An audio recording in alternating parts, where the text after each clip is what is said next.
কর্মী প্রত্যাখ্যান করেছেন, তাদের বিরুদ্ধে আন্দোলন করেছেন।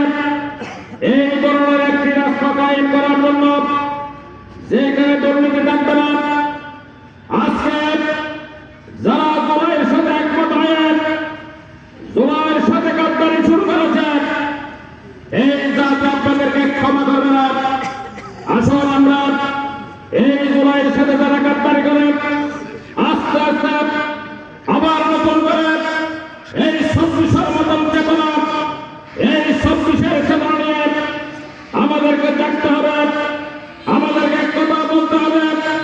আজকে মাঠে ময়দানে সব জায়গায় জুলাইয়ের চেতনার সাথে যারা গাদ্দারি করবে, ইতিহাসের বেঈমান, এরা ইতিহাস নতুন করে সৃষ্টি করার দূরের কথা, ইতিহাসকে যারা কলঙ্কিত করতে চায় এদেরকে জাতি প্রত্যাখ্যান করবে ইনশাআল্লাহ।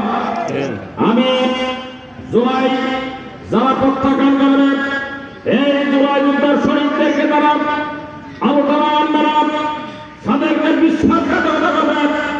জাতি এদেরকে এই ২৬-এর রাজাকার, এই ২৬-এর রাজাকারকে যারা ২৪ সালে এই দেশের সন্তানকে হত্যার পর নতুন করে আবার ইতিহাসকে দামাদাবাদীদের সৃষ্টি করে দামাদাবাদের সৃষ্টি করছে, সেই জন্য আমরা এই ধরনের অপশক্তিকে এই বাংলাদেশের মধ্যে যখন এই সিদ্ধান্ত আসবে ঐক্যবদ্ধভাবে আমরা প্রতিরোধ করে দেবো ইনশাআল্লাহ।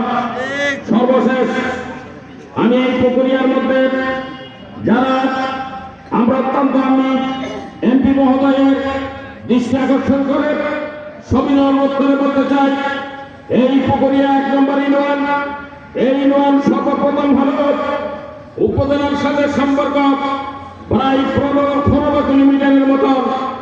এই ১৫ কিলোমিটার রাস্তা এই উপজেলা থেকে যোগাযোগ রক্ষা করার, এই দেশের মধ্যে যে যোগাযোগ রক্ষা করে কাজ করা, এইটা আমাদের পক্ষে একটু কঠিন হলো। আজকে আমি মনে করি এই পুকুর ইউনিয়ন সুবিচার এইখানে উপজেলা থেকে বিভিন্ন সময় পাওয়া সম্ভব হয় না বলে আমি আপনার সুদৃষ্টি কামনা করছি।